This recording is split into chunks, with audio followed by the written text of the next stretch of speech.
7 bonnes raisons de choisir Voyage Antillais. Voyage Antillais est une agence antillaise depuis plus de 50 ans.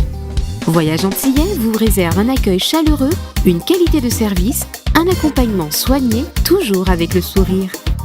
Voyage Antillais vous propose les meilleurs prix.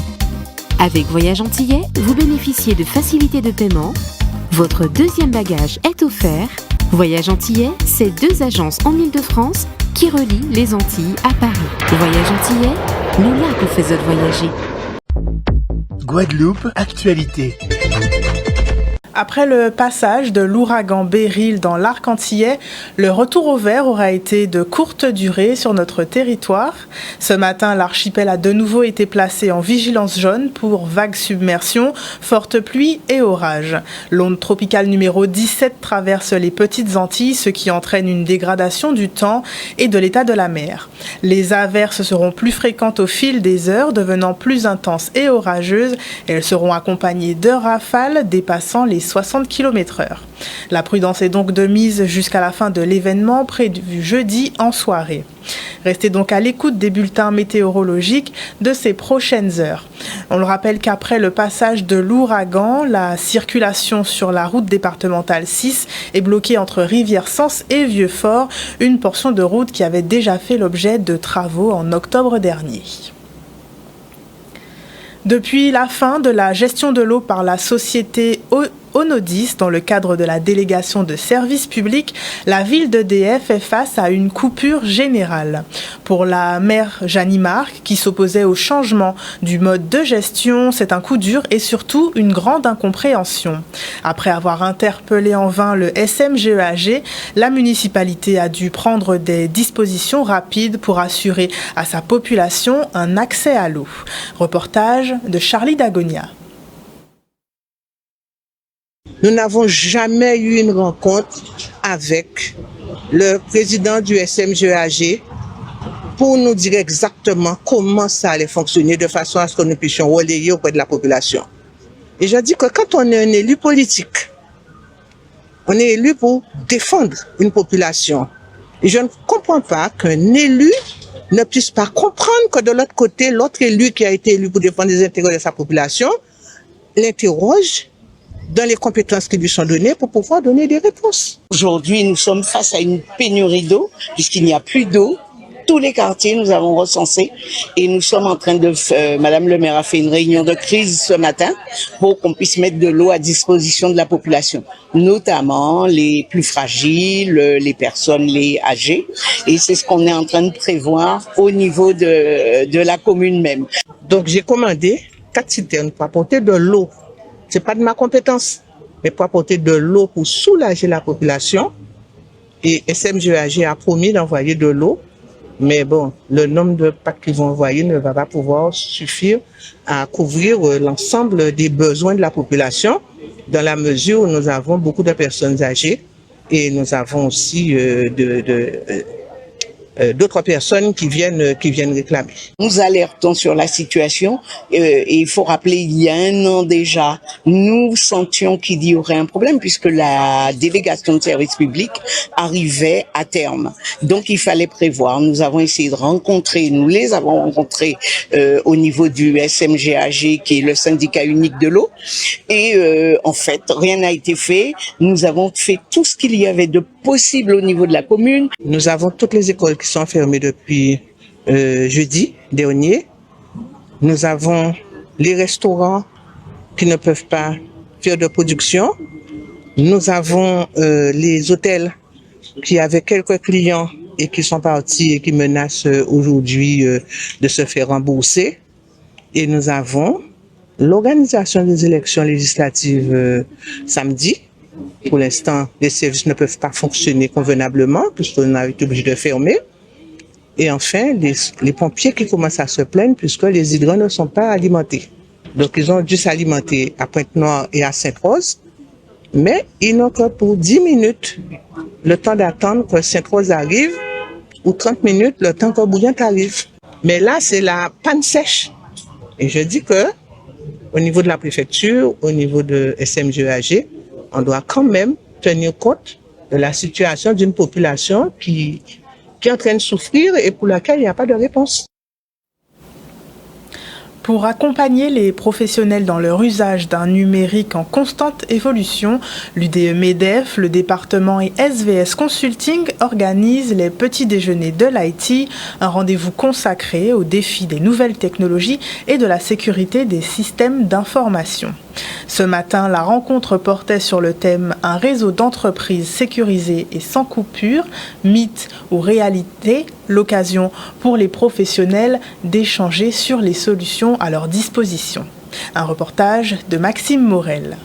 Le comité des moins de 40 de l'UDE-MEDEF, le département et SVS Consulting ont remarqué que sur le territoire, il y avait un certain besoin de pouvoir s'acculturer sur toutes les nouvelles technologies aujourd'hui, parce que la new tech, comme on le dit, est aujourd'hui un vecteur de croissance pour les sociétés. Donc on constate que l'informatique, comme on a pu le voir au tout début dans les années 90, à l'éclatement de la bulle Internet 2000, qui était une fonction support, devient une fonction qui est considérée au même titre que le business principal d'une société. Il était important pour le département d'être présent et de soutenir ce type d'opération à destination des responsables des systèmes d'information, à la fois au niveau des entreprises mais aussi au niveau du public. C'est vraiment un partenariat privé-public où se rencontrent des spécialistes de tout ce qui va être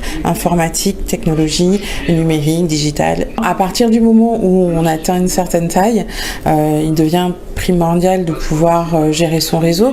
Enfin, si je prends le cas d'une collectivité, forcément, une collectivité comme le département qui se retrouve sur plusieurs sites avec de nombreux agents, il est important pour ces agents de pouvoir accéder à un réseau de qualité, pouvoir partager des documents, pouvoir par exemple suivre des réunions en visioconférence sans pour autant être perturbé et avoir bien sûr un réseau sécurisé. Tout se fait aujourd'hui, tout est informatisé, tout est numérisé.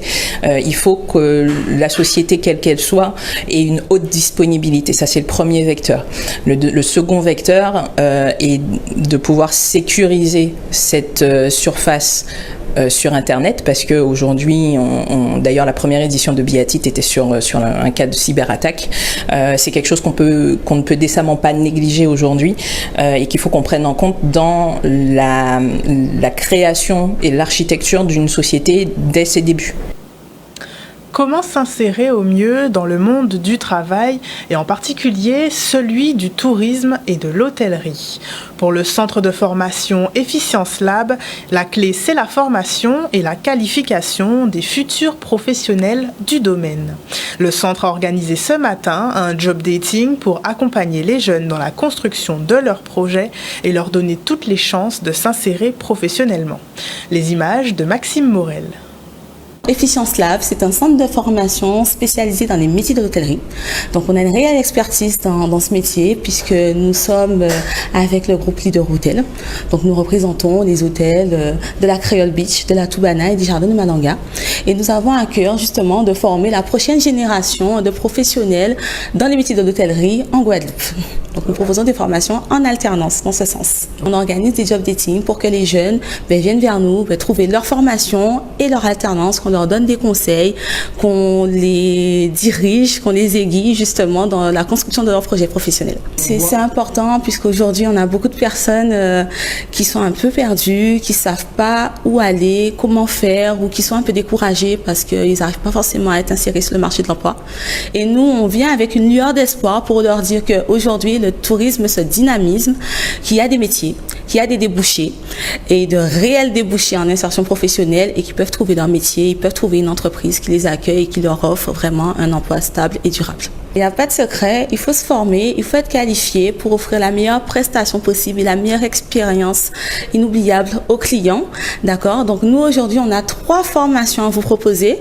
Donc des titres professionnels de réceptionniste en hôtellerie sur 10 mois, de gouvernant en hôtellerie sur 6 mois et de responsable d'établissement touristique sur 12 mois. Donc ce sont 2 titres, réceptionniste et gouvernant de niveau bac et responsable d'établissement touristique de niveau bac+3. Nous, ce qu'on vous offre, c'est à la fois la formation, La qualification et l'expérience terrain pratique auprès d'experts. Et on est accompagné de réels partenaires, que ce soit au sein de nos hôtels, que les autres hôtels en Guadeloupe qui nous font confiance et qui nous accompagnent pour construire votre projet professionnel et vous aider à transformer vos ambitions en réalité. Fermée pour des raisons de sécurité depuis maintenant 4 ans, l'église Notre-Dame de l'Assomption à Trois-Rivières fait partie des 18 sites retenus par la Fondation du patrimoine. La municipalité, mais aussi la communauté religieuse souhaiterait la voir réouvrir prochainement, mais cela nécessite d'importants travaux qui seront possibles grâce au financement du Loto du patrimoine. Une visite de repérage a été organisée ce matin en présence des maîtres d'œuvre, de la Française des Jeux et de la Fondation du patrimoine. Un reportage d'Olivier Félix. La municipalité a fait le choix de réhabiliter entièrement l'église de Trois-Rivières. Donc, travaux qui vont se dérouler en 2 phases. On aura dans un premier temps une phase de confortement parasismique. Donc, le choix a été fait par l'équipe de maîtrise d'œuvre et bureau d'études qui accompagne la ville de procéder au confortement par l'intérieur. Donc, on aura une coque en béton qui va venir envelopper la salle de l'église par l'intérieur. Deuxième phase de travaux, il va s'agir d'une grosse réhabilitation où on va attacher à mettre aux normes toute l'installation électrique pour être conforme à la réglementation sécurité. Toute la partie parvis sera réaménagée de façon à rendre accessible l'église à tous, donc personnes en situation de handicap comme personnes dites valides. Et il faut savoir que ce sont des travaux qui vont se dérouler sur une durée de 18 mois. La restauration de cette église est un projet qui a été retenu par la Mission Berne dans le cadre du Loto du patrimoine. Donc l'église Notre-Dame de l'Assomption de Trois-Rivières est le projet emblématique du Loto du patrimoine de l'année 2024. Voilà. Donc aujourd'hui, nous sommes venus faire un petit peu le point sur les travaux qui devront être réalisés. Mais cet édifice fait partie de la longue liste d'édifices qui ont déjà été primés par le Loto du patrimoine en Guadeloupe. Il est question d'une opération de co-construction, dirons-nous, puisque plusieurs acteurs, plusieurs partenaires interviennent, sans oublier bien évidemment les joueurs, l'ensemble de notre réseau de points de vente qui mettent tout en œuvre pour que cette opération soit une réelle réussite. Donc en ce qui concerne cet édifice, en l'occurrence l'église de l'Assomption de Trois-Rivières, Notre-Dame de l'Assomption, nous avons un point fort qui va se dérouler dans le cadre des Journées européennes du patrimoine, en l'occurrence le 21 septembre, où nous allons dévoiler le montant qui sera attribué à cet édifice et nous espérons que les travaux commenceront très rapidement de manière à ce que la rénovation soit complète et totale. Les travaux ont démarré, ils ont démarré administrativement, ces études elles se poursuivent, les dernières complémentaires ont été elles sont en cours et par conséquent très prochainement les travaux de désamiantage vont pouvoir démarrer sur l'église et ensuite le gros des travaux suivra. Voilà. Nous mettons en valeur notre patrimoine, mais aussi nous mettons en valeur ce qui nous est aussi très cher, c'est la dimension spirituelle, la dimension de prière. Donc ça me tient à cœur qu'on ait un lieu qui soit beau, pour aussi signifier ce que nous faisons de beau au sein de notre département, mais aussi de beau pour que les paroissiens puissent se trouver à l'aise et en condition pour prier. Il y a beaucoup de particularités dans cet édifice et il est important justement d'essayer de faire la rénovation tout en gardant au mieux, en se collant au maximum à l'édifice original et garder donc tous ces vestiges pour que la population puisse continuer à en profiter pendant des siècles et des siècles. Le salon VG Créole, premier et unique salon du végétal des Outre-mer, a à cœur de valoriser et de promouvoir l'économie végétale. Plus qu'un événement VG et vegan, c'est l'occasion de favoriser la rencontre entre les acteurs du végétal et la population en quête de produits locaux, sains et de qualité. La conférence de presse de cette 3e édition s'est tenue ce matin en présence des quelques invités locaux et internationaux de cet événement. Découvrez-les dans ce reportage de Ruby Échevin. Alors nous sommes aujourd'hui à la conférence de presse du salon VG Créole qui se déroulera ce dimanche 7 juillet au jardin d'Odo Royal. VG Créole, c'est un salon qui rassemble chaque année au début des vacances plus de 150 exposants et également des conférences et des ateliers et qui met en avant le végétal, toutes les ressources végétales de la Guadeloupe et des Outre-mer. Donc du coup, il est né à Chicago et ensuite il s'est déplacé à San Diego. Et là maintenant, il vit à Palm Springs dans la Californie, c'est dans un très beau désert. Alors du coup, je suis là en Guadeloupe et au Salon Végé Créole, je vais vous proposer un barbecue vegan. Moi, on m'appelle le roi des champignons, donc le Mushroom King, et parce que j'utilise beaucoup les champignons pour remplacer la viande et j'arrive à en faire des textures vraiment comme de la viande avec beaucoup de sauce, beaucoup de textures et un goût fumé. Donc je vous ferai la démonstration ce dimanche au Salon Végé Créole et je suis là en Guadeloupe pour justement me connecter aux gens. C'est vrai que j'ai déjà fait beaucoup de la Caraïbe, mais c'est la première fois que je vais dans un territoire français caribéen et je trouve ça incroyable. J'ai un gros coup de cœur pour la Guadeloupe, donc je suis vraiment très heureux d'être ici. Pour moi, le végétal, parce qu'il y a plusieurs raisons pour lesquelles on devient végétal, donc souvent pour l'environnement, pour les animaux, pour moi le végétal c'est le bien manger, c'est la santé. Je parle de beaucoup d'alimentation arc-en-ciel en fait, et vraiment d'avoir toutes les couleurs de l'arc-en-ciel dans son plat, avec vraiment une base végétale, et quand on a toutes les couleurs de l'arc-en-ciel, en fait on mange vraiment tous les nutriments dont on a besoin pour nous. Mais moi, au-delà de ça, une alimentation végétale, je mange pas du tout de viande transformée en viande végane, je mange vraiment tout ce qui va être matière première saine, donc des racines, des légumes. Je suis d'Afrique, du Cameroun à la base, donc retourner vraiment chercher ce que mangeaient mes ancêtres, donc une vraie alimentation ancestrale qui est nutritive. Les cellules ont une histoire aussi, on parle d'épigénétique quand on parle d'alimentation, donc comprendre que ce que je vais manger impacter mes ancêtres et vont m'impacter aussi, et du coup aller vraiment vers cette alimentation qui va permettre de nourrir mes cellules au quotidien et qui va permettre de régénérer. Et pour moi aujourd'hui la vraie alimentation végétale c'est ça, c'est le retour à l'ancestralité, peu importe qu'elle soit bretonne, africaine, asiatique, c'est l'ancestralité. Vraiment venez, c'est vraiment l'occasion de découvrir de belles choses que l'on fait en Guadeloupe, et aussi sachant qu'il y a des invités internationaux, vraiment c'est une occasion de découvrir la Guadeloupe a du talent, et c'est vraiment l'occasion de découvrir les talents de la Guadeloupe dans le domaine de l'environnement et tout ce qui est lié à la nature.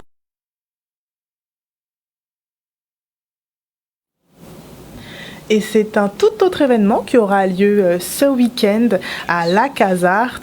Le groupe Soft sera en concert le samedi 6 juillet 2024 à Bemao, donc à partir de 19h. Donc le groupe Soft a 20 ans et justement c'est la 4e date à laquelle donc participeront donc nos deux invités, membres éminents de ce groupe. Avec nous Maxence Dehay et Julie Aristide. Bonsoir et merci d'être présent sur notre plateau. Bonsoir à tous, bonsoir aux téléspectateurs Canal 10 et merci de nous recevoir. Bonsoir à tout le monde. Bonsoir Canal 10. Ouais. Alors donc, comme je le disais, le groupe Soft a 20 ans et c'est la 4e date qu'il y aura donc cette année. Après la Martinique, Paris. Alors d'abord la Guadeloupe, c'était il y a un an à peu près, quasiment jour pour jour. On a fait le Palais des Sports. Ensuite on est parti en Martinique. Ensuite on a fait Paris. Et on revient en Guadeloupe avec cette date qui un petit peu, on va dire, inaugure la période des vacances et qui va nous permettre de retrouver notre public, notre fidèle public. Tout à fait. Alors effectivement, ces dernières dates ont été un franc succès, si on peut le dire. Vous avez été donc complet et c'est une nouvelle fois pour nous transporter dans vos mélodies, dans la douceur de vos rythmes et de vos textes engagés que vous nous proposez. Cette date, donc le 6 juillet. Donc le groupe Soft, c'est toute une histoire. Donc vous êtes 5 dans le groupe, musiciens comme chanteurs. Julie Aristide au violon. C'est cela. Alors nous sommes 5 dans le groupe, mais nous avons des amis musiciens qui sont notre famille de musiciens qui sont avec nous depuis longtemps. Je pense notamment à Joby Julienne et à Valérie Antiope aux percussions. Et puis depuis un petit moment aussi, nous avons sur nos concerts Sandy Praise, Sandrine Robinet au chœur, qui vient aussi compléter la famille. Sans compter les musiciens qu'on a l'habitude aussi de rencontrer de manière ponctuelle. Par exemple à Paris, on avait Arnaud Dolmen qui est avec nous, qui est un compagnon de route de longue date. Mais effectivement, on est 5 au départ. On a, comme tout le monde le sait, Fred Dehay, guitare-chant, Joël Larochelle à la contrebasse et Philippe Sadikali au saxophone, Maxence ici, chanteur, petite percu et moi-même au violon. Très bien. Effectivement, c'est bon de le rappeler que voilà, c'est une histoire, mais c'est aussi une grande famille finalement. Comment est-ce que vous décririez justement ce répertoire du groupe Soft ? Le répertoire du groupe Soft, la première chose qu'on va dire d'abord, c'est que le succès s'est fait sur sur une nouvelle manière de jouer les rythmes traditionnels, de composer à partir des rythmes traditionnels.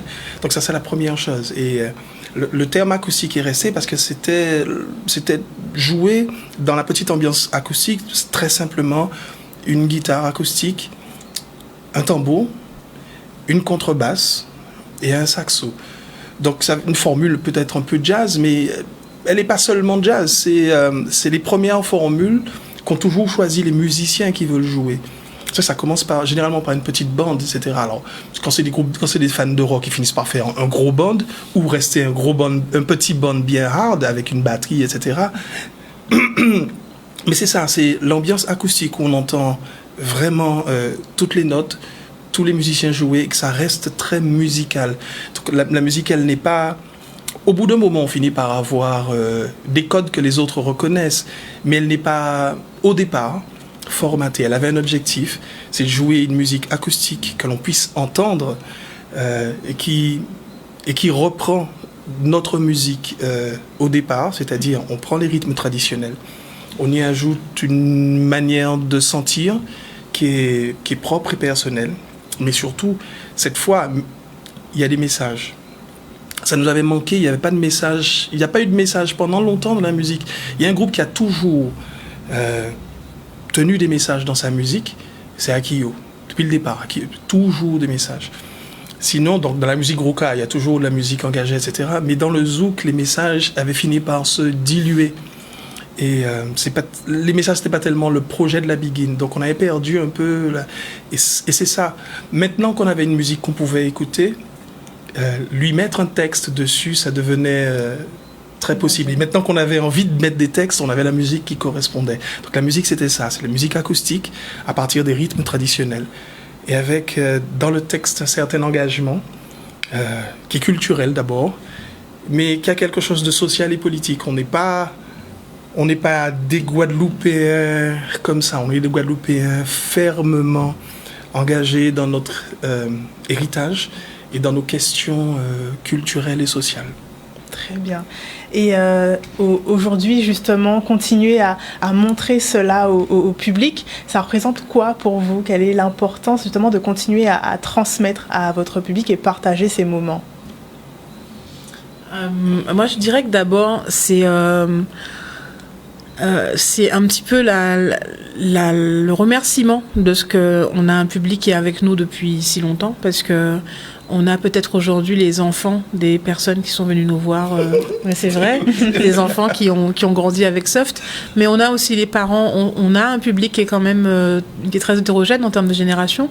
On a ceux qui sont avec nous depuis le départ et qui, comme nous, ont pris 20 ans, mais c'est pour nous l'assurance de continuer à leur offrir du live, à leur offrir le plaisir de jouer sur scène, de donner des émotions, de transmettre, de se créer des souvenirs ensemble. Et puis, je pense aussi que c'est la nécessité finalement, parce que on a évidemment, comme tous les groupes qui durent dans le temps, l'obligation de jouer nos premiers tubes. Les gens viennent nous écouter, on est obligé de leur donner ça, mais on continue à être dans la création. On a eu l'occasion de présenter un nouveau morceau, Soft là, qui retrace l'histoire du groupe avec le concert de l'année dernière. Et je crois que on a envie de continuer à proposer des nouvelles choses et à continuer à faire évoluer notre musique.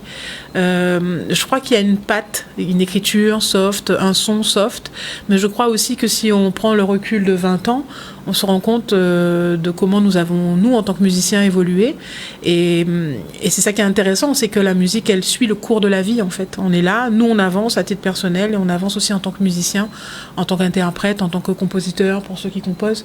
Et finalement, ce n'est que retracer le chemin de vie qu'on a sur cette terre, mais sauf qu'on le partage avec le plus grand nombre. Très bien. Qu'est-ce que tu en penses, toi?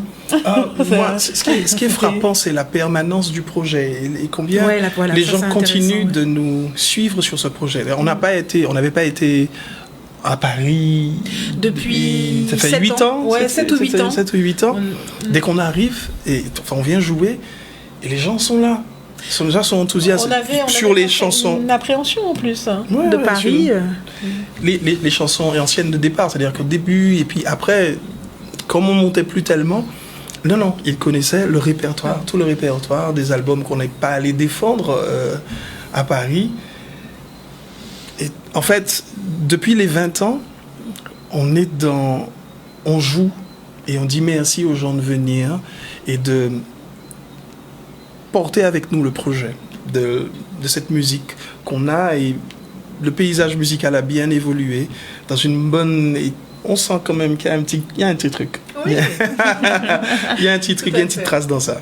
Très bien. Et bien effectivement, cette petite trace dont vous parlez, les téléspectateurs qui nous regardent auront l'occasion de la découvrir, de l'entendre à nouveau avec vous. Donc ce samedi 6 juillet à la Casarte, à partir de 19h. Oui. Voilà, à partir de 19h. Sans m'avancer trop, le public de Soft sait que nous commençons à l'heure. Je pense qu'on sera sur scène à 20h.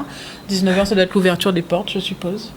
Mais voilà, en tout cas, je sais que, comme d'habitude, on est là en avance, on partage du temps ensemble, et ça sera un beau moment avec, comme d'habitude aussi, une ou deux petites surprises, parce qu'on aime bien se réserver le droit de proposer des petites choses aux gens qui viennent partager ces moments-là avec nous. Au News Radio, c'est toutes les musiques du monde et des régions d'outre-mer.